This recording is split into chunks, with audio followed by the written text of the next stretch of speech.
Що ви знаєте про Південний Судан? Якщо цікавитесь баскетболом, то знаєте такого гравця зі студентської команди університету Дюка, як Хамана Малуачі, який за 5 років пройшов шлях від біженця із Південного Судану до учасника чемпіонату світу, Олімпіади і ключового гравця Дюка. У юному віці він разом із родиною втік до Уганди, рятуючись від війни. А баскетболом серйозно почав займатися у 13. Сьогодні він дуже бажаний гравець, який займає топ-позиції на драфті НБА. Південний Судан являє собою один з найбільш вражаючих парадоксів сучасного світу. Наймолодша держава на політичній карті, що отримала незалежність лише у 2011 році, мала всі передумови стати історією успіху. Її територія буквально нашпигована багатствами, величезні запаси нафти, родовища золота і діамантів, поклади залізної руди, міді, вольфраму, цінні лісові ресурси і родючі землі. Здавалося б, ідеальний стартовий капітал для молодої країни. Але реальність виявилася прямо протилежною очікуванням. Сьогодні Південний Судан – це не просто бідна країна, а одна із найбідніших у світі. За індексом людського розвитку Організації Об'єднаних Націй на 2023 рік вона посідає 193 місце зі 193 можливих із показником лише 0,388. Для порівняння, Україна займає 87 місце з індексом 0,779, а сусідні Кенія та Уганда відповідно 143 і 157 місця.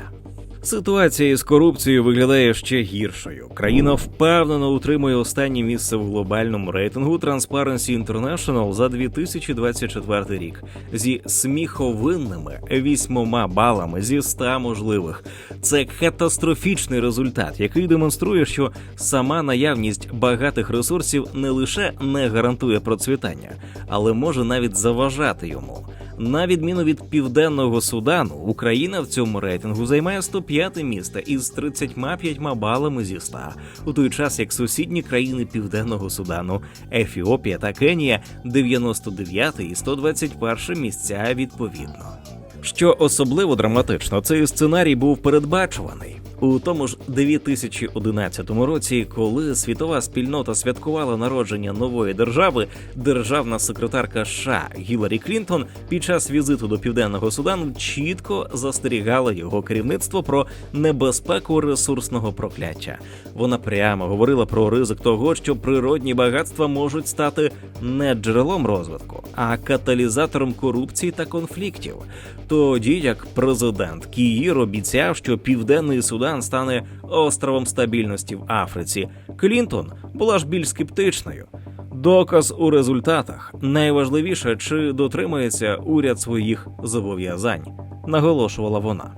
Сьогодні, озираючись на більш ніж десятиліття незалежності, ми бачимо, що ці попередження проігноровані. Світовий банк у своїх звітах використовує промовисті метафори, описуючи ситуацію в Україні. Південний Судан залишається заплутаним у павутині крихкості та економічної стагнації. Кінець цитати. Замість розвитку країна занурилася у порочне коло конфліктів, корупції та бідності. Населення страждає не лише від безпосередніх наслідків збройного протистояння, а й від системного недофінансування соціальної сфери, відсутності базової інфраструктури та неефективного управління. Проте історія знає і протилежні приклади. Ботсвана, маючи схожі стартові умови та алмазні родовища, змогла уникнути ресурсного прокляття завдяки ефективному управлінню та боротьбі з корупцією. Детальніше про цей успішний досвід ми розповідали в окремому відео «Ботсвана. Як не стати Зімбабве і бути найдинамічнішою економікою Африки». Випадок Південного Судану – це унікальна можливість зрозуміти глибинні механізми, що призводять до таких парадоксальних ситуацій у постколоніальних суспільствах.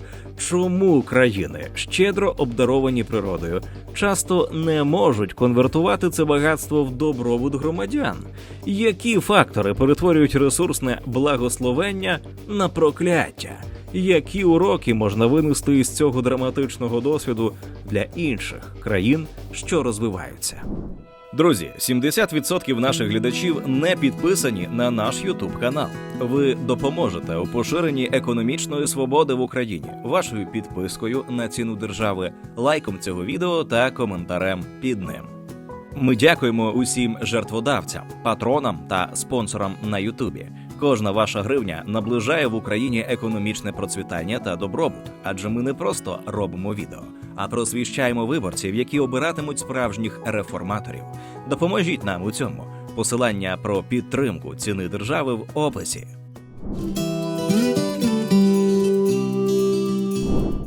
Південний Судан – це країна парадоксів. За розміром вона майже дорівнює Україні, але не має жодного кілометра морського узбережжя. Уявіть собі, вона оточена 6 сусідами – Суданом на півночі, Ефіопією на сході, Кенією, Угандою та Демократичною Республікою Конго на півдні і Центральноафриканською Республікою на заході. І жоден з них не є взірцем стабільності. Це робить країну заручницею транзитних шляхів через нестабільні регіони. Основне багатство Південного Судану – нафта, яка становить колосальні 75% усіх нафтових запасів колишнього єдиного Судану.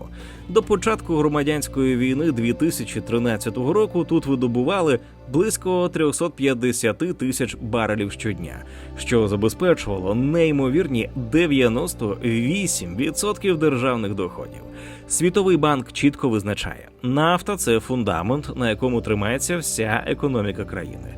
Ситуація ускладнюється тим, що макроекономічна стабільність Південного Судану повністю залежить від нафтового сектору, але країна практично безсила перед обличчям світових коливань цін на нафту через неефективне управління ресурсами та неспроможність контролювати державні витрати. Південно-суданська нафта могла б стати надійним фундаментом економіки, попри те, що її переробка має певні технічні особливості через високу кислотність, експортний потенціал залишається високим. Здавалося б, достатня основа для успішного старту молодої держави. Але реальність сувора.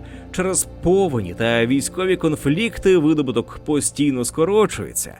За даними Африканського банку розвитку, у період із 2021 по 2022 рік видобуток упав до 156 барелів на день, що призвело до скорочення реального ВВП на 2,9%.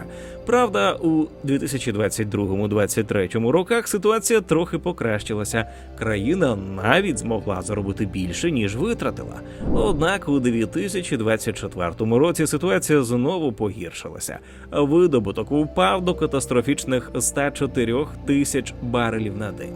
Проблема не лише у пошкодженні трубопроводів через війну в Судані, а й у тому, що ключові експортні маршрути проходять через територію Судану, з яким у Південного Судану складні відносини, що серйозно ускладнює торгівлю. Однак нафта – це лише вершина айсберга. Надра Південного Судану приховують золото, діаманти, залізну руду, мідь, хром, цинк, вольфрам, срібло та вапняк. Країна також володіє значними лісовими ресурсами, особливо цінується тикове дерево з найстаріших лісових резервів країни. Як зазначає Світовий банк, відновлення тикової лісової промисловості могло б генерувати близько $1 мільйона на рік і 150 робочих місць на 1000 гектарів у середньому. Загалом потенційна сума на рік складала б понад $1 мільярд від стійких доходів від лісової продукції. У саванах бродять слони, жирафи, леви – унікальне біорізноманіття, яке могло б приваблювати мільйони туристів. Найбільший нереалізований потенціал – сільське господарство, родючі ґрунти, білий Ніл, тропічний клімат – усе для того, щоб годувати не лише себе, але й експортувати продовольство. Натомість країна імпортує 70% продовольства, витрачаючи сотні мільйонів доларів, які могли б інвестуватися у власне виробництво. Південно-суданське сільське господарство стикається із серйозними викликами. Руйнівні повені регулярно завдають шкоди сільськогосподарським угіддям і навіть нафтовим родовищам, частково нівелюючи переваги від покращення світових цін на нафту. Через ці природні катаклізми виробництво в аграрному секторі залишається стагнуючим.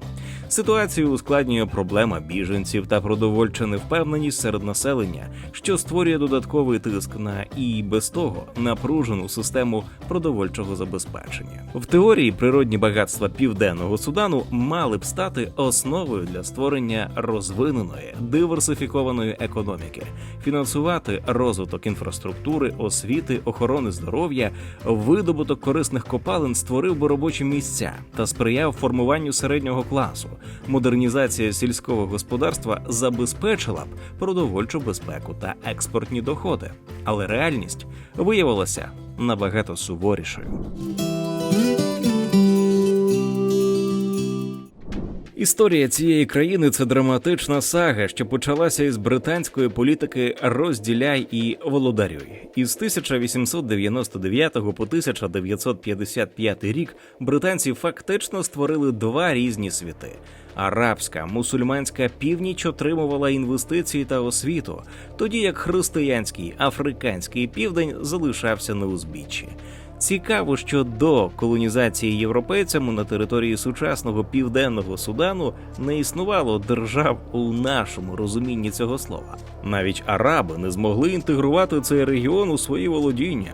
Певні зміни сталися лише за часів османського правління в Єгипті, коли режим Мухаммеда Алі, албанця за походженням, який став османським пашею, фактично здобув незалежність Єгипту та перетворив його на потужну регіональну державу, розпочав колонізацію регіону у 1820-х роках. А потім прийшли британці, які створили дві відокремлені адміністративні зони – англо-єгипетську на півночі та британську на півдні. Ці райони практично не взаємодіяли між собою, що закладало фундамент для майбутнього розколу. Коли у 1956 році Судан здобув незалежність, влада передбачувано перейшла до арабомовної еліти з Хартума, столиці країни, яка продовжила ігнорувати потреби півдня, відмовляла у рівному представництві у владі та розвитку інфраструктури. Цей перекос став детонатором першої суданської громадянської війни, яка спалахнула ще до офіційного проголошення незалежності у 1955 році. Південно-суданські солдати повстали проти північного домінування, і конфлікт тривав 17 довгих років, забравши близько 500 000 життів.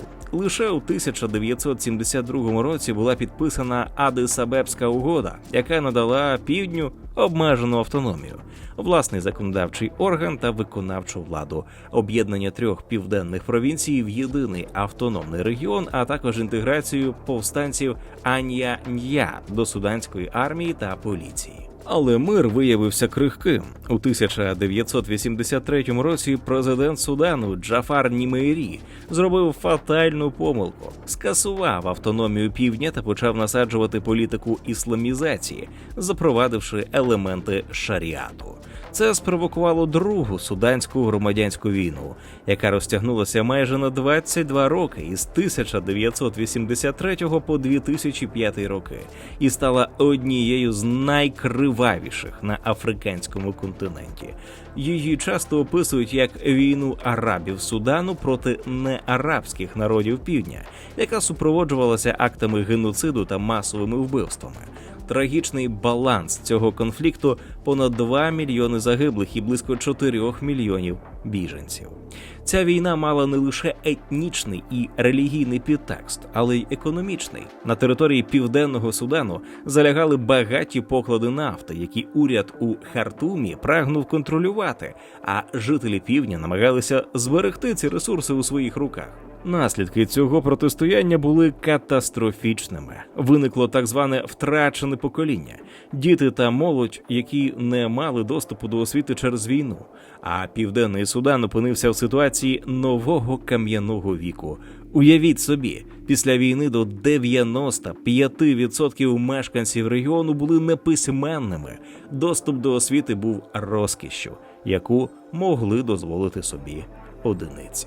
Переломним моментом стала всеосяжна мирна угода 2005 року, яка передбачала референдум про незалежність через 6 років. Угода була підписана 9 січня 2005 року між урядом Судану та Суданським народно-визвольним рухом на чолі з Джоном Гарангом, завершивши 22-річну Другу суданську громадянську війну. Трагічно, що Джон Гаранг, лідер Південно-Суданського визвольного руху, загинув в авіакатастрофі через 3 тижні після підписання угоди. У січні 2011 року відбулося історичне голосування з приголомшливим результатом. 98,83% учасників висловилися за незалежність. Референдум був унікальним через неписьменність населення. Бюлетені були малюнками. Одна рука означала окрему державу, 2 з'єднані руки – федерацію з Північним Суданом. 9 липня 2011 року Республіка Південний Судан офіційно стала 193-м членом Організації Об'єднаних Націй. Світ святкував народження нової держави. Громадяни мріяли про мирне майбутнє та процвітання завдяки нафтовим багатствам. Але швидко з'ясувалося – країна не мала власних трубопроводів для експорту нафти і залишалася залежною від інфраструктури Судану. Мрії розбилися вщент у грудні 2013 року. Спалахнула нова громадянська війна між президентом Салвою Кіїром, етнос Дінка, та колишнім віце-президентом Ріком Мачаром, етнос Нуер. Кіїр звинуватив Мачара у спробі державного перевороту, і протягом кількох тижнів конфлікт набув жахливого етнічного характеру. Наслідки цієї війни жахливі. За даними дослідження Лондонської школи гігієни, загинуло близько 400 тисяч людей. Мільйони стали біженцями. У країні розгорнулася справжня гуманітарна катастрофа. В окремих регіонах був оголошений голод. Близько 60% населення опинилося в ситуації гострої продовольчої кризи. Згідно з даними ООН, ситуація у Південному Судані залишається однією з найбільших біженських криз в Африці, займаючи 5-те місце серед таких криз у світі. Особливо вражає, що 65% південно-суданських біженців – це діти до 18 років. Попри численні спроби мирного врегулювання, у 2015, 18, 20 роках насильство в країні не припиняється. Тривалий конфлікт зруйнував інфраструктуру, паралізував економіку і загострив гуманітарну кризу. Ситуацію погіршив і новий конфлікт у сусідньому Судані, що розпочався у 2023 році. Він призвів до масового напливу біженців із Судану до Південного Судану і перервав нафтовий транзит – життєво важливу економічну артерію молодої держави. Найголовніша трагедія Південного Судану – він так і не став єдиною нацією. Понад 64 етнічні групи на території однієї країни. Найбільші – Дінка – 36% населення та Нуер – 16%. Мали б стати основою для національної єдності, натомість вони стали джерелом найкривавіших конфліктів. Проблема не в кількості етносів, проблема в тому, що політики перетворили етнічність на зброю. Президент Салва Кіїр, представник Дінка, після здобуття незалежності фактично монополізував владу для своєї етнічної групи. Нуер та інші народи відчули себе громадянами другого сорту у власній країні. Результат виявився катастрофічним, коли у 2013 році Кіїр звільнив віце-президента Ріка Мачара, Нуер. Політичний конфлікт миттєво перетворився на етнічну різанину. Люди вбивали сусідів лише за те, що ті належали не до того племені. Це показало всю небезпеку ситуації, коли в країні з величезними природними багатствами етнічна приналежність стає важливішою за громадянство. Замість демократії в Південному Судані сформувався типовий авторитарний режим. Кіїр, колишній польовий командир, швидко засвоїв усі прийоми диктатора, розпустив парламент, скасував вибори, придушив опозицію. У країні, де владу тримають на дулах автоматів, демократичні інститути виявилися непотрібними. Наслідки такого правління очевидні. За рейтингом Transparency International, Південний Судан – найкорумпованіша країна світу, набравши жалюгідні 8 балів зі 100. Це не просто числа, це означає, що держава фактично не функціонує. Чиновники не служать народу, а грабують його. Особливо цинічною є схема, яку міжнародні експерти називають ресурсним прокляттям, коли держава живе за рахунок продажу нафти, а не податків громадян. У неї зникають стимули бути ефективною чи підзвітною. Навіщо турбуватися про добробут населення, якщо гроші течуть рікою з нафтових свердловин? Символом цієї системи став проєкт «Нафта для доріг» – позабюджетний фонд, який контролює особисто Каїр і який поглинає третину всіх доходів країни. Офіційно гроші йдуть на інфраструктуру. Насправді, на підкуп генералів та польових командирів президент просто купує лояльність за нафтові долари. Така система породжує порочне коло. Величезна частина нафтових доходів ніколи не потрапляє до державного бюджету. Вона осідає на приватних рахунках чиновників. Державний апарат набирають не за професійними якостями, а за етнічною приналежністю чи родинними зв'язками. Центральна влада не контролює значну частину власної території. Результат – країна з багатствами, які могли б забезпечити гідне життя мільйонам людей, перетворилася на театр нестабільності та економічної стагнації, як влучно характеризує ситуацію Світовий банк. Це класичний приклад того, як природні ресурси без ефективних інституцій стають не благословенням, а прокляттям. Основною проблемою економіки є її катастрофічна залежність від нафтового сектору. Нафта становить 98% усього експорту країни і забезпечує 90% доходів державного бюджету, що робить Південний Судан однією з найбільш залежних від нафти економік світі, за оцінкою МВФ. Наслідки цього добре видно на прикладі лютого 2024 року, коли основний трубопровід, що транспортує 70% південно-суданської нафти, вийшов з ладу. Результати були руйнівними. Реальний ВВП скоротився на 6%. Інфляція зросла на 107,3%, а економіка за 2024 рік скоротилася на 24,5%. Ситуація ускладнилася тим, що перегін нафти через альтернативний трубопровід до Червоного моря значно здорожчав через атаки хуситів на торгові судна, що призвело до зростання страхових та транспортних витрат. Історія незалежності демонструє небезпеку такої монозалежності, коли нафтові доходи різко скорочувалися через кризи або технічні проблеми, країна неодноразово стикалася із серйозними економічними потрясіннями.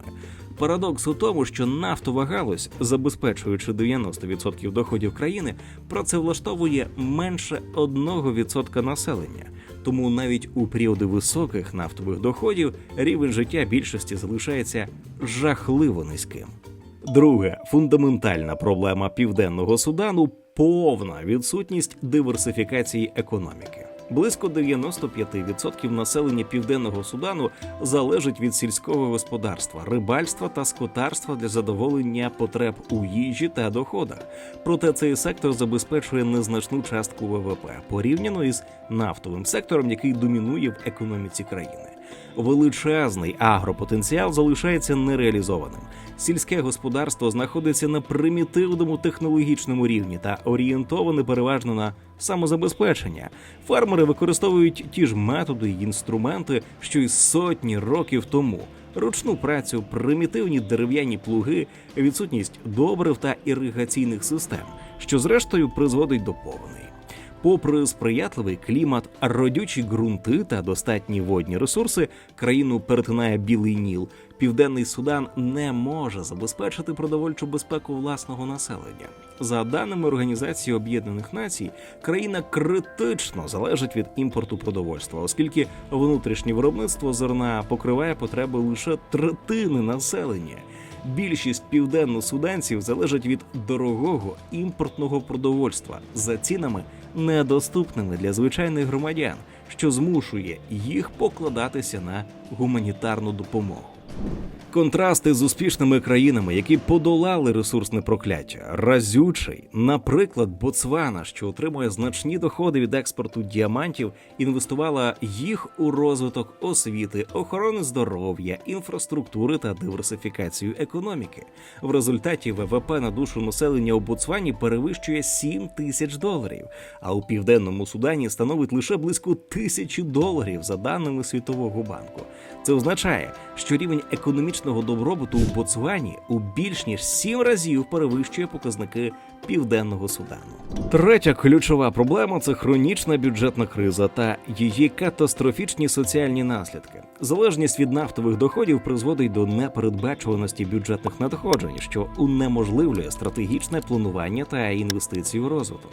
За даними Африканського банку розвитку, фіскальний дефіцит зріс до 6,6% ВВП у 2021-2022 фінансовому році порівняно із 3,7% у попередньому. Фіскальний дефіцит – це коли держава витрачає значно більше грошей, ніж заробляє. За кожні $100 доходів держава витрачала $106.60. Щоб фінансувати цей дефіцит, країна вдається до внутрішніх і зовнішніх запозичень, що ставить її під високий ризик боргової кризи. Така криза загрожує колапсом державних послуг. Лікарні та школи можуть закритися через брак фінансування. Державні службовці, вчителі та лікарі місяцями не отримували заробітні плати. Національна валюта знецінюється, що робить імпортні товари недоступними для населення, а ціни на продукти харчування стрімко зростають. У найгіршому сценарії країна може втратити довіру міжнародних партнерів і опинитися в економічній ізоляції. Державний борг уже перевищує 60% ВВП, а витрати на його обслуговування поглинають близько 15% бюджетних видатків. Хронічним залишається питання виплати заробітних плат. За даними міжнародної кризової групи, травень 2024-го державні службовці та військовослужбовці регулярно місяцями не отримують зарплату.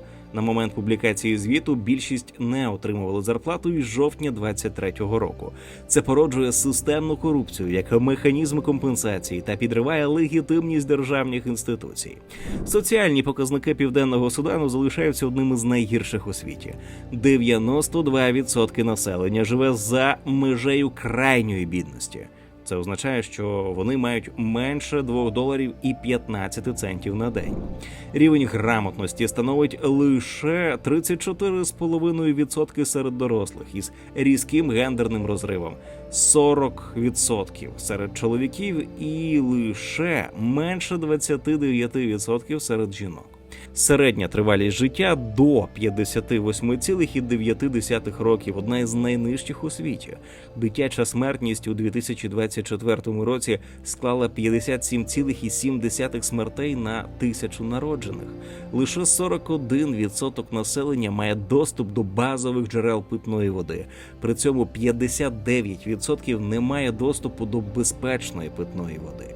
Тільки 10% населення має доступ до покращених санітарних умов. Материнська смертність – 1223 смерті на 100 тисяч пологів – одна із найвищих у світі.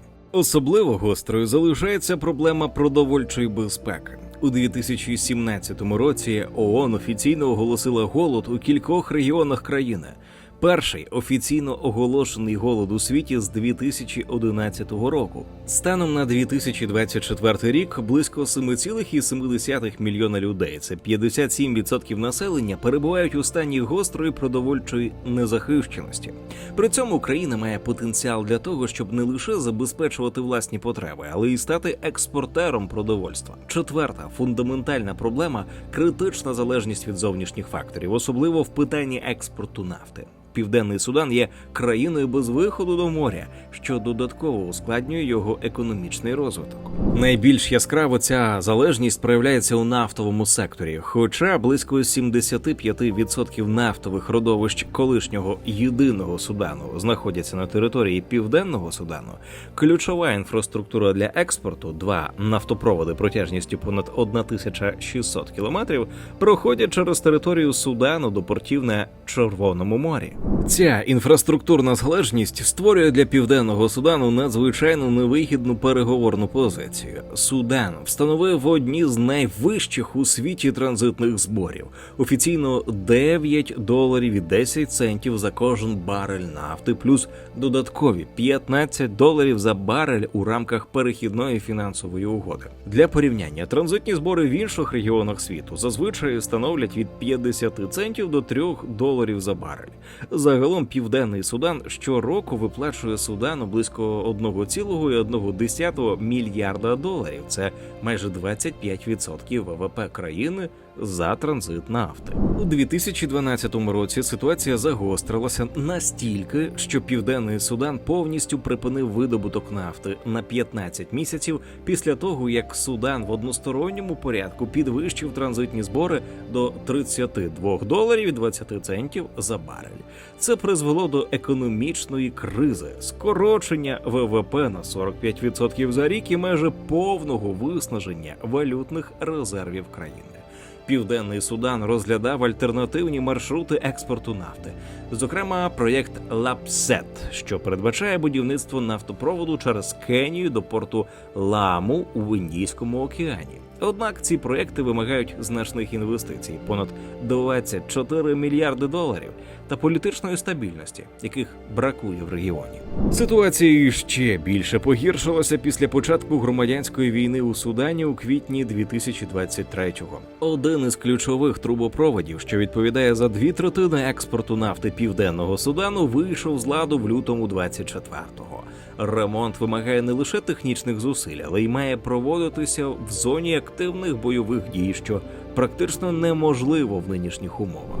Залежність від зовнішніх факторів проявляється не лише у нафтовому секторі. Для імпорту та експорту Південний Судан змушений використовувати транспортні коридори через сусідні країни, що збільшує вартість товарів і знижує конкурентну спроможність. Наприклад, вартість транспортування контейнера із кенійського порту Момбаса до столиці Південного Судану Джуби становить близько $8,000, приблизно вчетверо більше, ніж в інших країнах регіону. П'ята ключова проблема – критична залежність від міжнародної гуманітарної допомоги. Тривалий конфлікт, економічна криза та інституційна слабкість призвели до того, що Південний Судан не може забезпечити базові потреби свого населення. За даними ООН, близько 9 мільйонів людей, це 75% населення, потребують тієї чи іншої форми гуманітарної допомоги для виживання. Найвищий показник з моменту здобуття незалежності. Щороку міжнародна спільнота виділяє на гуманітарні потреби Південного Судану близько $1,8 мільярда. Це сума, що дорівнює 30–35% ВВП країни. Але ця допомога має серйозні структурні проблеми. По-перше, вона орієнтована переважно на невідкладні проблеми – продовольство, медикаменти, тимчасове житло, а не на довгостроковий розвиток. По-друге, доставка допомоги критично ускладнюється через жахливу інфраструктуру, небезпечну ситуацію та бюрократичні перешкоди. В країні є 20 тисяч кілометрів доріг, але лише 400 з них асфальтовані, що становить лише 2% від загальної мережі. Під час сезону дощів більшість доріг, особливо в сільських районах, стають непрохідними. Сформувалася своєрідна допомогова економіка, в якій міжнародні організації стали основними роботодавцями, орендарями нерухомості та споживачами послуг у великих містах. Це створює штучні економічні бульбашки, викривлює ринок праці. Зарплати у міжнародних організаціях у 5, а то й 10 разів вищі, ніж у державному секторі, і породжує залежність, яка не сприяє сталому розвитку. Особливо проблемним є те, що гуманітарна допомога часто стає об'єктом маніпуляції з боку збройних угруповань і політичних еліт, які використовують контроль над її розподілом для зміцнення своєї влади. Між лютим і травнем 22-го року збройні молодіжні групи, підтримувані підтримані урядовими силами, атакували цивільних на територіях, контрольованих Народно-визвольною армією Судану, в опозиції в округах Лір, Кох і Мендіт.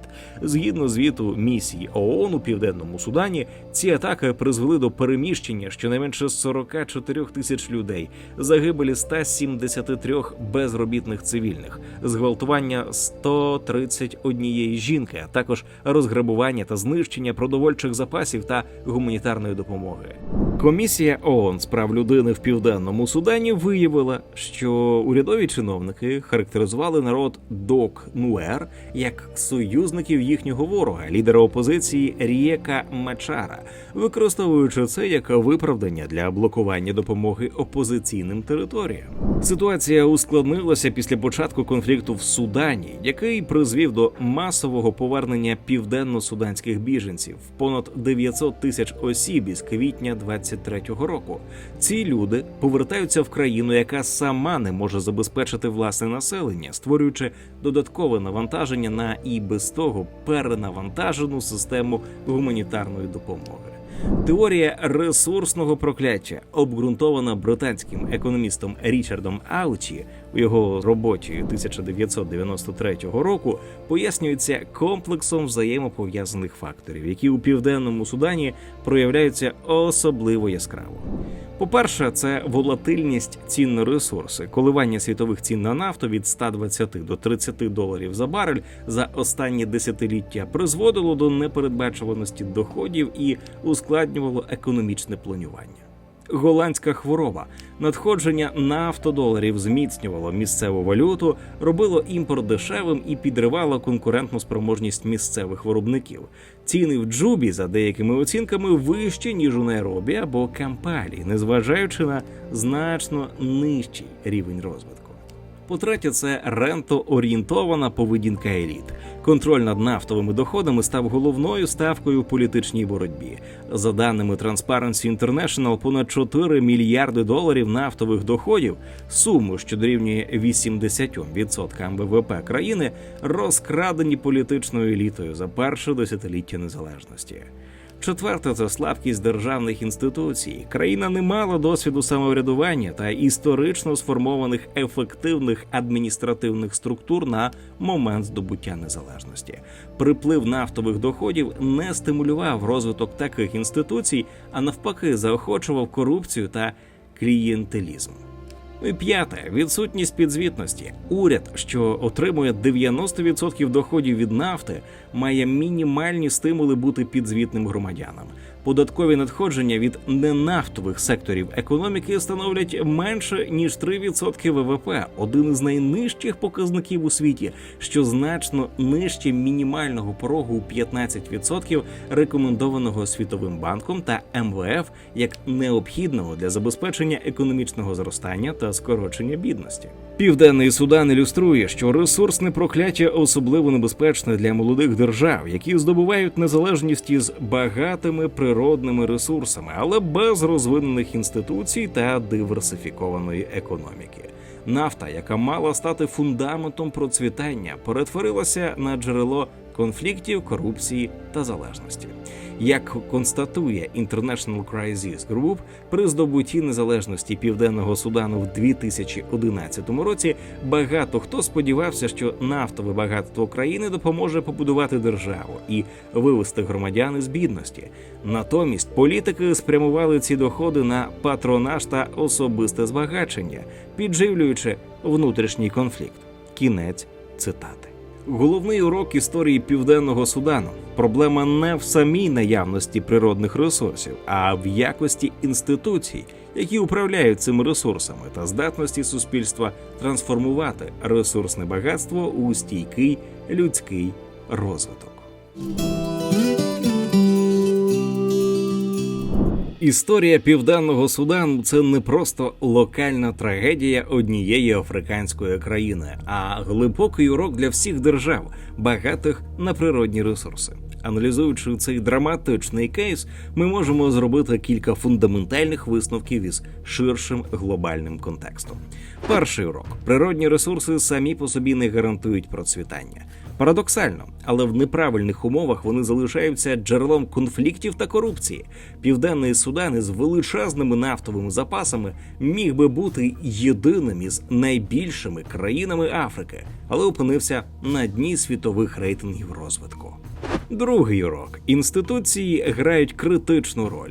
Без ефективних, прозорих державних структур природне багатство швидко перетворюється на прокляття. Країни мають першочергово інвестувати в розбудову правової системи, механізми контролю за державними витратами та антикорупційні органи. Третій висновок – необхідність диверсифікації економіки. Залежність від нафти робить країну надзвичайно вразливою для зовнішніх шоків. Якщо через повний видобуток нафти втратився зі 169 тисяч до 156 тисяч барелів на день, то вся економіка увійшла у кризу. Сталий розвиток вимагає інвестування нафтових доходів у різні галузі. Четвертий урок – критична важливість національної єдності в багатоетнічних суспільствах. Громадянська війна у Південному Судані має виразний етнічний вимір – боротьбу між Дінку і Нуер за контроль над ресурсами. Для забезпечення стабільності необхідні інклюзивні політичні інститути та спеціальна національна ідентичність. П'ятий висновок. Гуманітарна допомога не може замінити довгострокові інвестиції в розбудову інституцій та людського капіталу. Міжнародна допомога має трансформуватися від екстреної підтримки до системних інвестицій у державне будівництво. Попри всі драматичні проблеми, Південний Судан зберігає реальні можливості для трансформації. Основою відновлення має стати мирне врегулювання, яке включатиме усі етнічні та політичні сили країни. Лише припинення насильства створить простір для системних змін. Ключовим завданням є перебудова державного апарату від корумпованої системи кланового управління до прозорих інституцій, підзвітних громадянам. Це передбачає кардинальну реформу фінансової системи, незалежну судову владу та ефективні антикорупційні механізми. Економічна стратегія має ґрунтуватися на диверсифікації, використанні нафтових доходів для розвитку сільського господарства, яке здатне забезпечити продовольчу безпеку та зайнятість для мільйонів людей. Водночас критично важливим є масштабні інвестиції в освіту та охорону здоров'я, адже понад 2/3 біженців – це діти, це майбутнє нації. Стратегічним пріоритетом має стати розвиток інфраструктури, зокрема будівництво альтернативних нафтопроводів, що дозволить зменшити смертельну залежність від Судану. Регіональне партнерство з Кенією, Угандою та Південною Африкою може відкрити нові можливості як для експорту ресурсів, так і для дипломатичного врегулювання. Приклад Ботсвани доводить, ресурсне прокляття не є неминучим. За наявності політичної волі у керівників держави, активного громадянського суспільства, ефективних інституцій та стратегічного планування, навіть найбагатші на ресурси країни можуть досягти процвітання для всіх громадян, а не лише для еліти. Доля Південного Судану залишається відкритою. Країна стоїть на роздоріжжі між подальшою деградацією та можливістю стати прикладом успішної постконфліктної трансформації для усієї Африки. Це відео було створено завдяки підтримці Atlas Network. Думка авторів відео не обов'язково має збігатися із Atlas Network. Підтримайте поширення якісного україномовного відео від ціни держави. Підпишіться на канал, залиште коментар під відео та поставте вподобайку.